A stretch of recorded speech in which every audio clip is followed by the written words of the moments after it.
This video is based on the Secret Doctrine by H.P. Blavatsky, published in 1888, beginning in Volume 1, Book 2, page 7, or Chapter 7, page 368. I don't list all of the footnotes and all of her citations and sources, but if you'd like to find those, they're listed in the free PDF version, and it's linked below in the description box.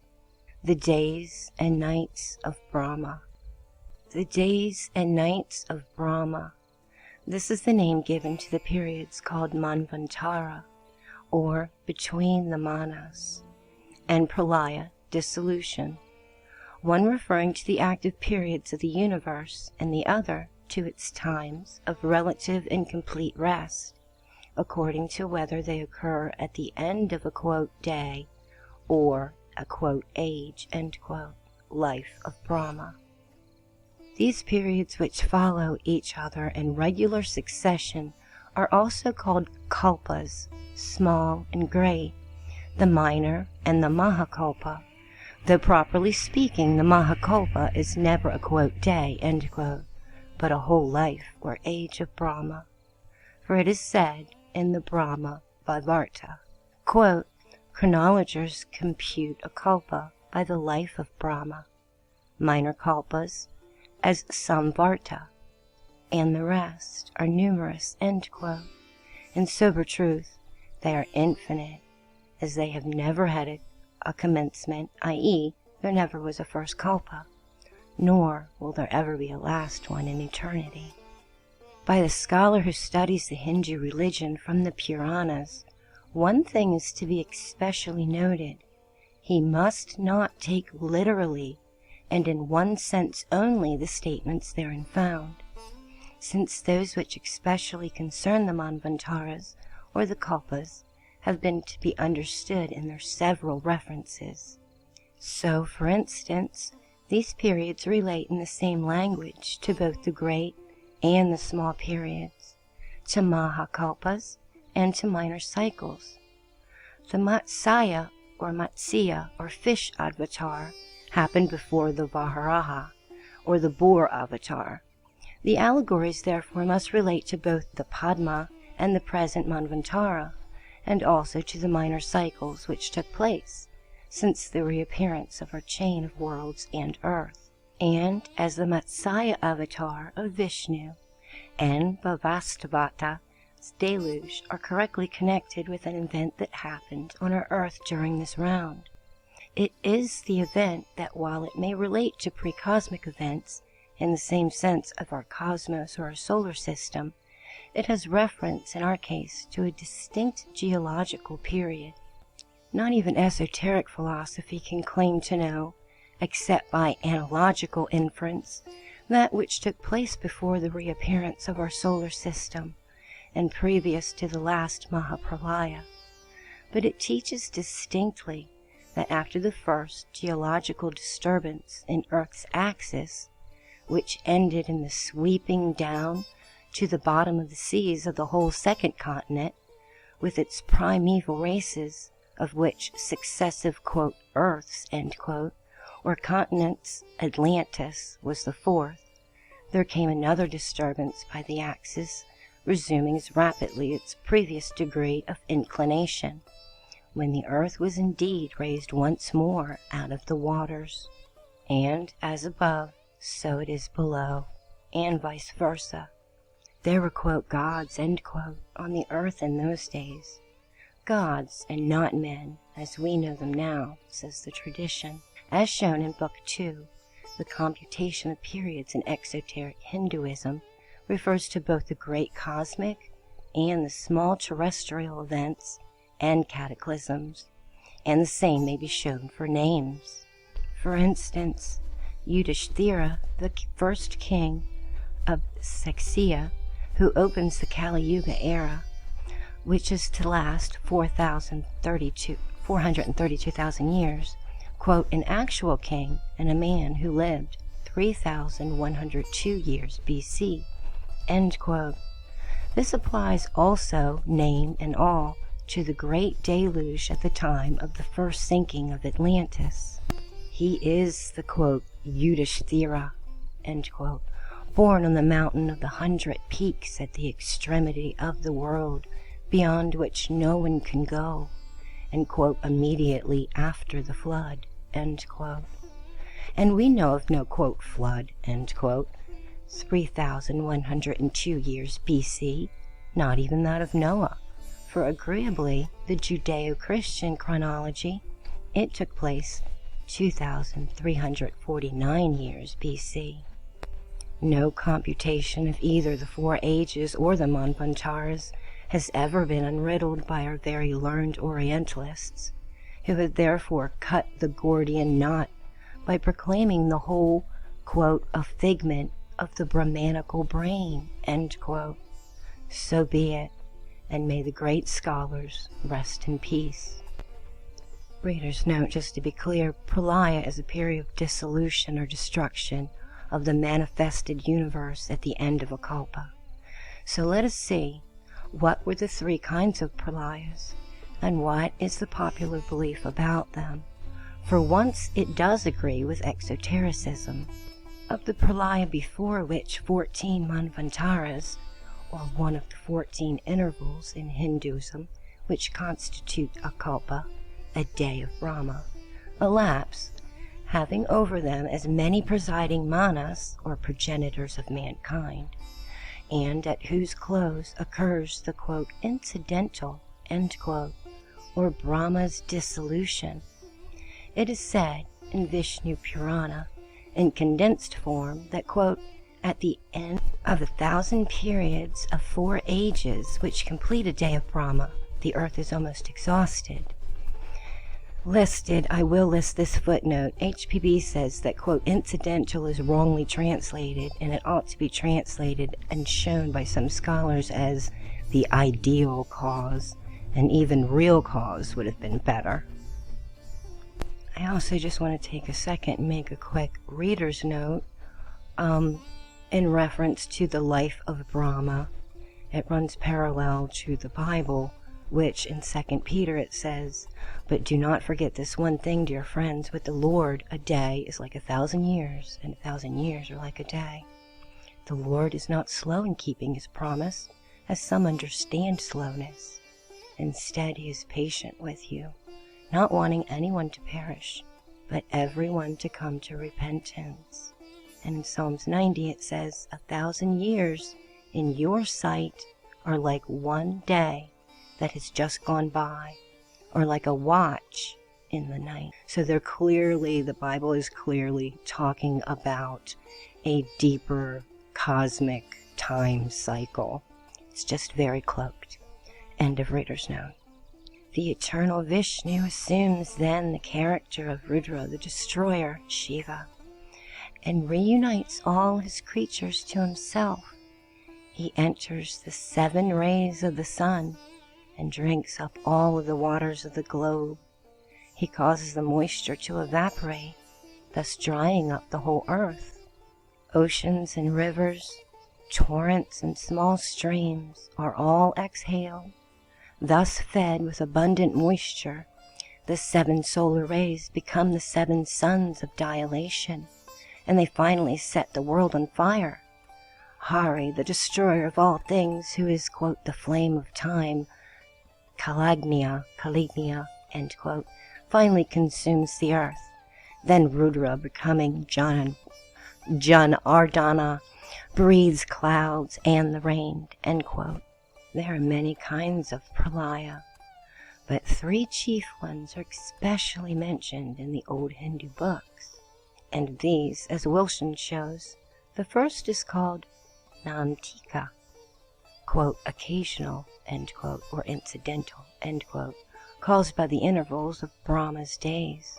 It is the destruction of creatures, of all that lives and has a form, but not of the substance which remains in status quo, till the new, in all caps, dawn, in that, quote, night, end quote. The other is called Prakriti, and it occurs at the end of the age, or life of Brahma, when everything that exists is resolved into primal element, to be remolded at the end of that longer night. But the third, Atiantika, does not concern the worlds or the universe, but only the individualities of some people. It is thus individual pralaya, or nirvana, after having reached which there is no more future existence possible, and no rebirth till after the Mahapralaya. The latter night lasting as it does, 31,040,000,000,000 years, and having the possibility of being almost doubled in case the lucky Jivan Mukti reaches nirvana at an early period of Manvantara, is long enough to be regarded as eternal, if not even endless. The Bhagavata speaks of a fourth kind of pralaya, the nitya, or constant dissolution, and explains it as the change which takes place imperceptibly in everything in the universe, from the globe down to the atom, without cessation. It is growth and decay, life and death. When the Mahapralaya arrives, the inhabitants of Swarloka, or the upper sphere, disturbed by the conflagration, seek refuge, quote, with the Pitris, the progenitors, the Manas, the 7 rishis, the various orders of celestial spirits, and the gods, in Maharloka, end quote. When the latter is reached also, the whole of the above enumerated beings migrate in their turn from Maharloka and repair to Janaloka in their, quote, subtle forms, destined to become re-embodied in similar capacities as their former, when the world is renewed at the beginning of the succeeding kalpa, end quote. In Vishnu Purana, Book 6, Chapter 3, it says, quote, "These clouds, mighty in size and loud in thunder, fill up all space, Nabhastali," end quote. Quote, "Showering down torrents of water, these clouds quench the dreadful fires, and then they rain uninterruptedly for 100 divine years, and deluge the whole world or solar system, pouring down in drops as large as dice. These rains overspread the earth and fill the middle region and inundate heaven. The world is now enveloped in darkness, and all things animate and inanimate have perished. The clouds continue to pour down their waters, and the nights of Brahma reign supreme over the sea of desolation." This is what we call in esoteric doctrine a, quote, solar pralaya, end quote. When the waters have reached the region of the 7 rishis, and the world, or our solar system, is one ocean, they stop. The breath of Vishnu becomes strong wind, which blows for another 100 divine years, until all clouds are dispersed.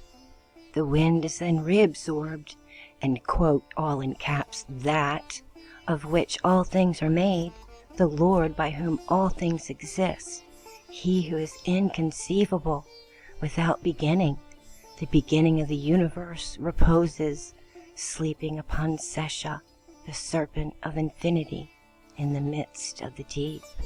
The Adikrit, in brackets creator question mark, Hari, sleeps upon the ocean of space in the form of Brahma, glorified by Sanaka, and the Siddha, the saints of Janaloka, and contemplated by the holy denizens of the Brahmaloka, anxious for final liberation, involved in mystic slumber, the celestial personification, its own illusions.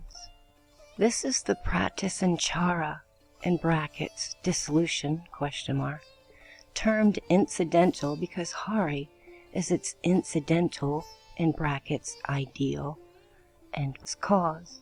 When the universal spirit wakes, the world revives. When he closes his eyes, all things fall upon the bed of mystic slumber.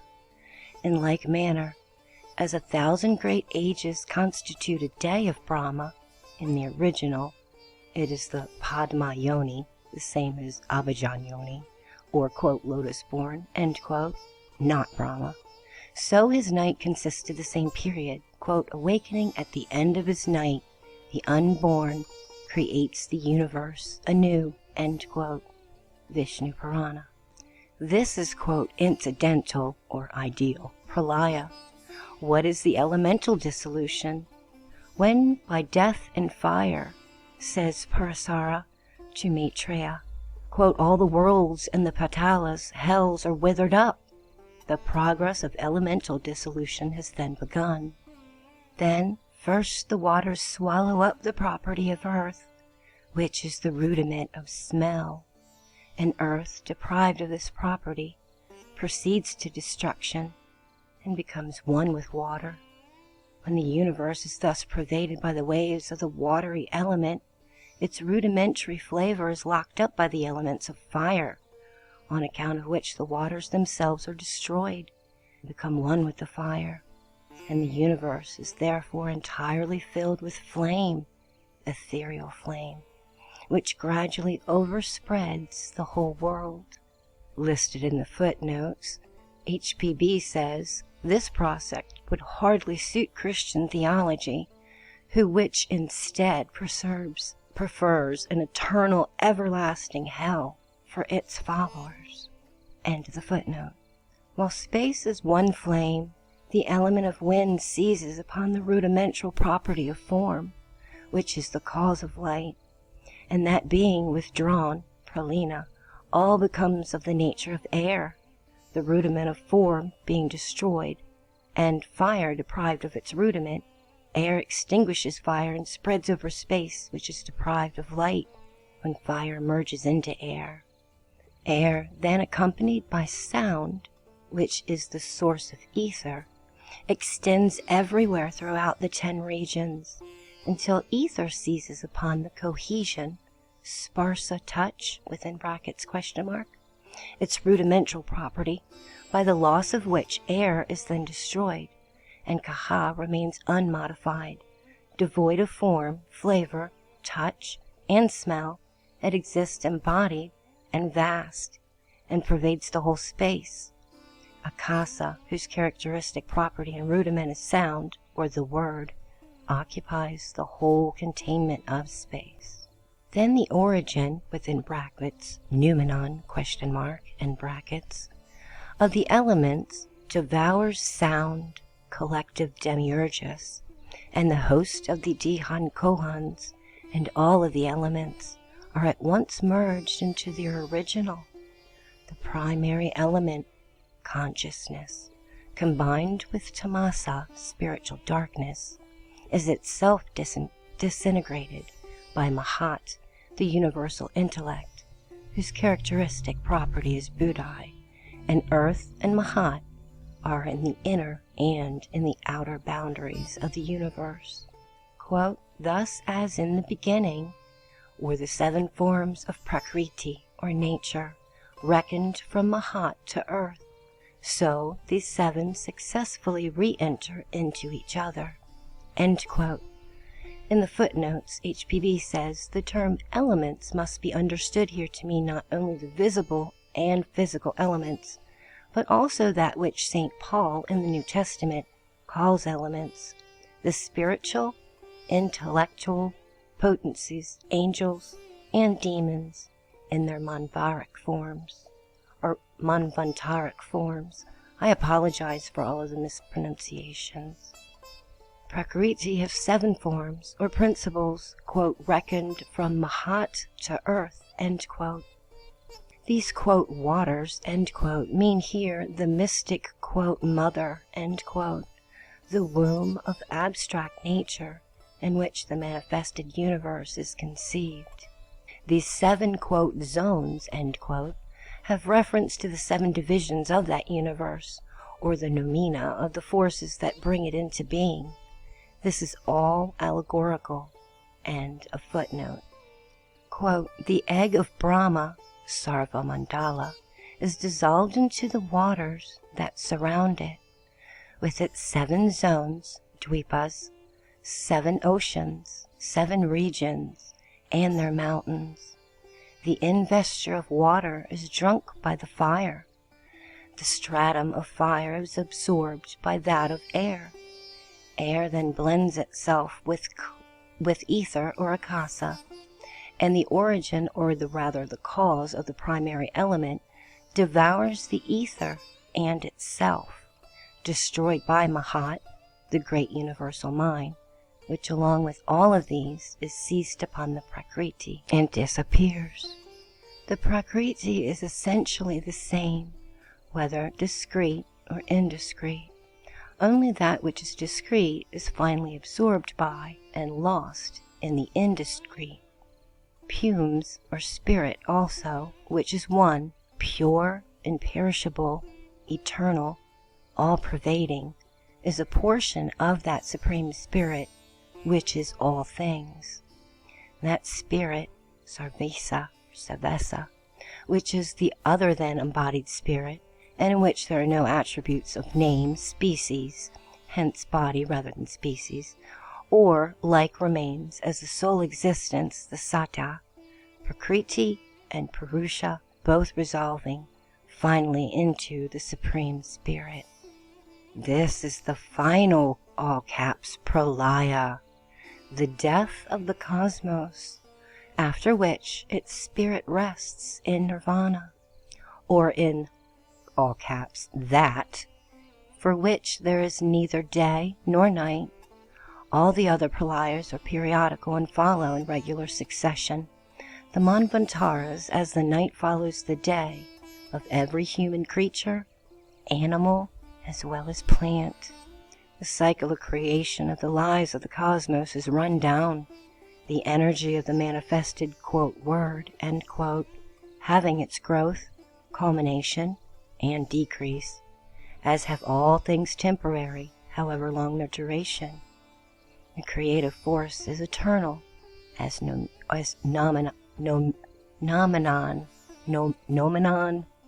I'm sorry again for the mispronunciations. As a phenomenal manifestation in its aspects. It has a beginning and must therefore have an end. During that interval, it has its periods of activity and its periods of rest. And these are, quote, the days and the nights of Brahma, end quote. But Brahma, the nomenon, never rests, as all caps it, never changes, and ever all caps is, though all caps it cannot be said to be anywhere. The Jewish Kabbalist felt this necessity of immutability in an eternal, infinite deity, and therefore applied the same thought to the anthropomorphic God. The idea is poetical and very appropriate in its application. In the Zohar, we read as follows, quote, "As Moses was keeping a vigil on Mount Sinai in company with the deity, who is concealed from his sight by a cloud, he felt a great fear overcome him, and suddenly asked, 'Lord, where art thou? Sleepest thou, O Lord?' End quote.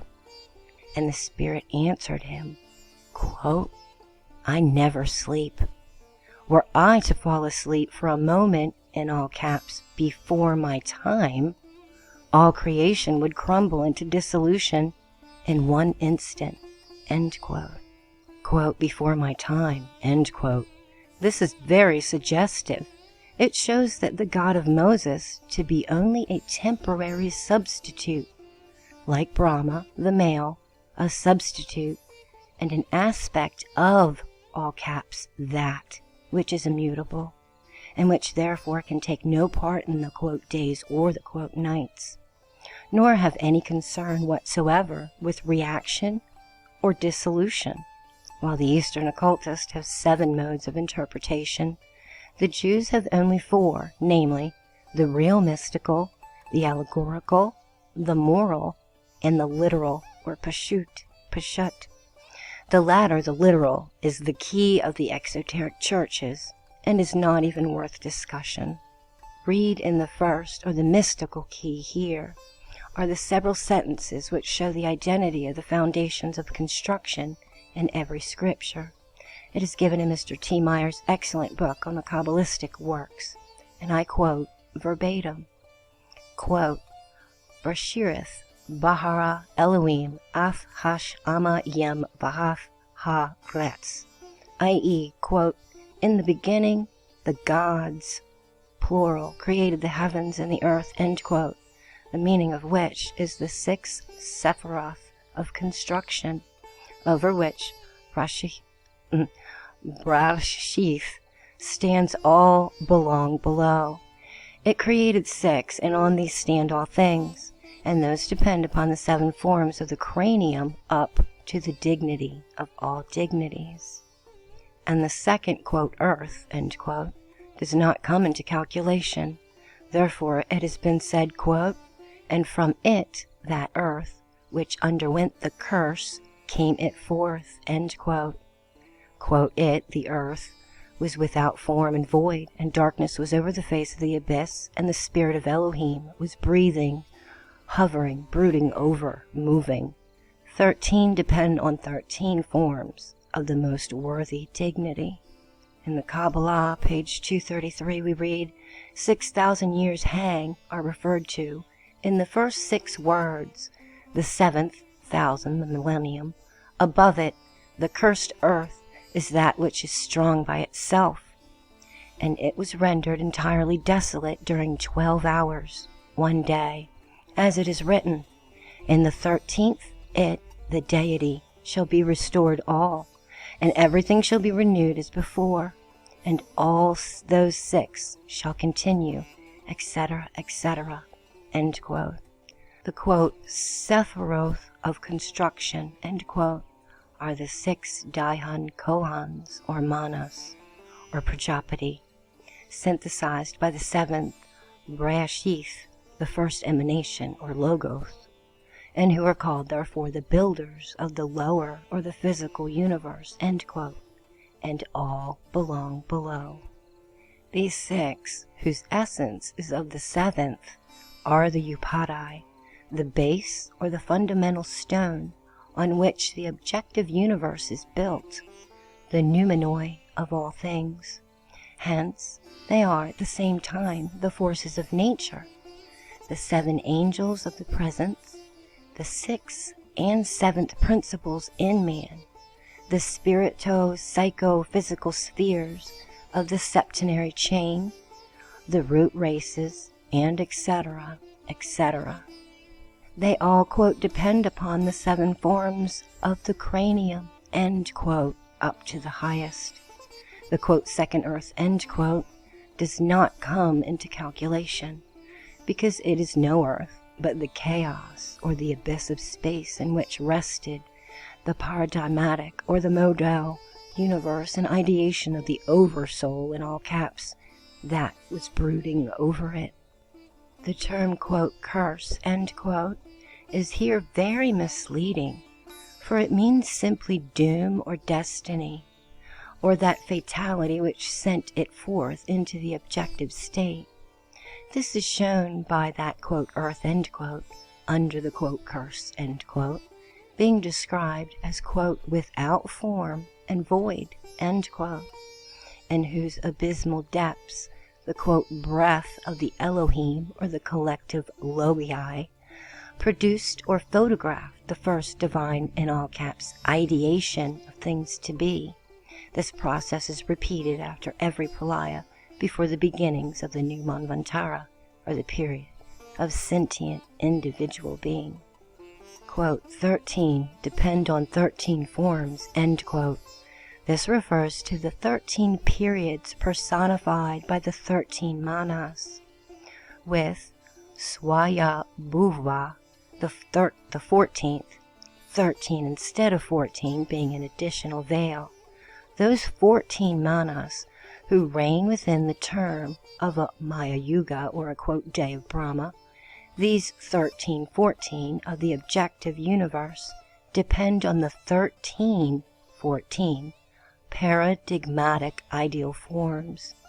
The meaning of the, quote, 6,000 years, end quote, which, quote, hang in the first 6 words, end quote, has again to be sought in the Indian wisdom. They refer to the primordial 6, 7, quote, kings of Edom, end quote, who typify the worlds or spheres of our chain during the first round, as well as the primordial men of this round. They are septenary, pre-Adamic, or before the third separated race, first root race. As they were shadows and senseless, they had not yet eaten yet of the fruit of the tree of knowledge. They could not see, or face could not see face. Therefore the primordial 7 kings died. Who were they?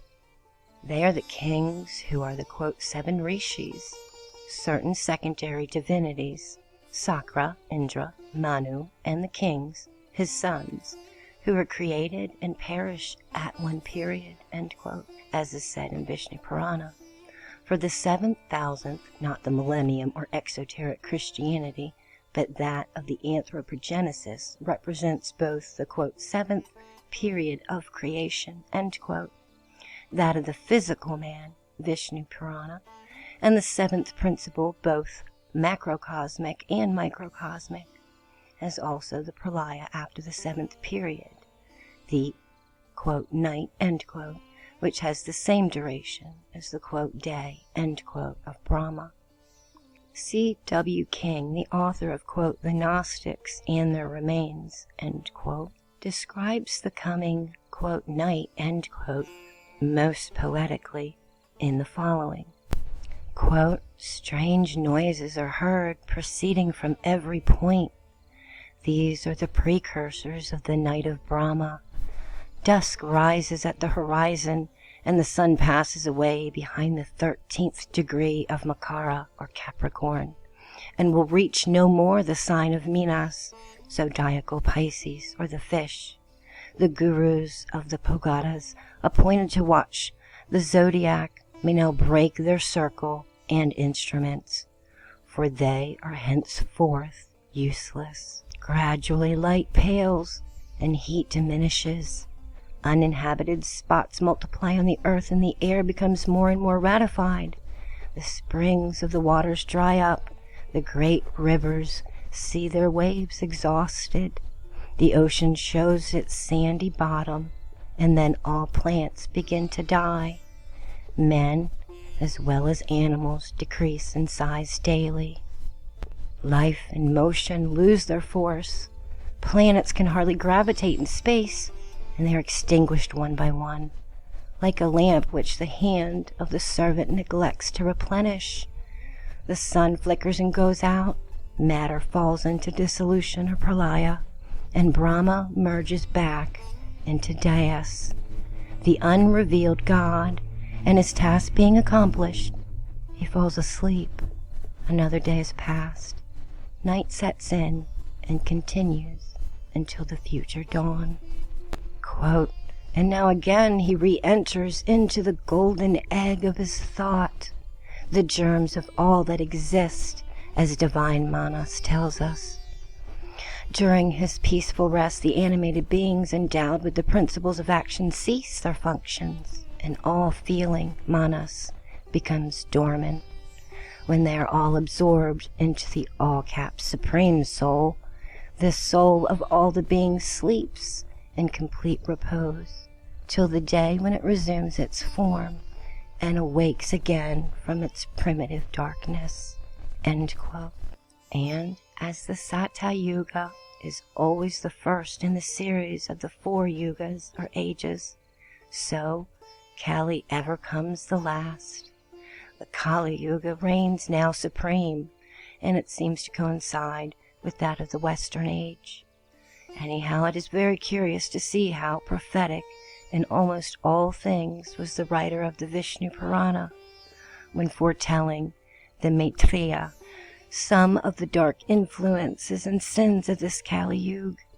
For after saying that the barbarians, quote, will be masters of the banks of Indus and Kshatrabhaga and Kashmira, he adds this following: there will be contemporary monarchs reigning over the earth, kings of churlish or uncharitable ill spirit, violent tempers, and ever addicted to falsehood and wickedness. They will inflict death on women, children, and cattle.